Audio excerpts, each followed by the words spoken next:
మలయాళ నటి లక్ష్మీ మెనన్ పై కేసు నమోదైంది. ఓ కిడ్నాప్ కేసులో ఆమె పేరు ప్రముఖంగా వినిపిస్తోంది. కొచ్చిలో ఓ ఐటీ ఎంప్లాయీ స్నేహితులతో కలిసి కిడ్నాప్ చేసి అతనిపై దాడి చేశారన్న ఆరోపణలు వచ్చాయి. ఆ ముగ్గురిని అరెస్ట్ చేయగా నిందితుల్లో ఒకరిగా ఉన్న నటి లక్ష్మీ మెనన్ పరారీలో ఉన్నట్టుగా కొచ్చి పోలీసు చెబుతున్నారు. ఆమె కోసం గాలింపు చర్యలు చేపట్టామన్నారు. ఓ బార్ వద్ద లక్ష్మీ మెనన్ ఐటీ ఉద్యోగి బృందాల మధ్య వివాదం తలెత్తింది. అక్కడితో ఆ గొడవ సద్దుమణకపోవడంతో సదరు ఎంప్లాయీని నటి ఆమె స్నేహితులు వెంబడించారు. అతని కారును అడ్డగించి బలవంతంగా తమ కారులో ఎక్కించుకుని దాడి చేశారు.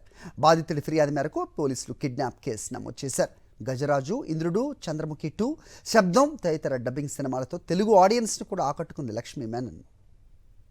ఓ బార్ వద్ద లక్ష్మీ మెనన్ ఐటీ ఉద్యోగి బృందాల మధ్య వివాదం తలెత్తింది. అక్కడితో ఆ గొడవ సద్దుమణకపోవడంతో సదరు ఎంప్లాయీని నటి ఆమె స్నేహితులు వెంబడించారు. అతని కారును అడ్డగించి బలవంతంగా తమ కారులో ఎక్కించుకుని దాడి చేశారు. బాధితుడి ఫిర్యాదు మేరకు పోలీసులు కిడ్నాప్ కేసు నమోదు చేశారు.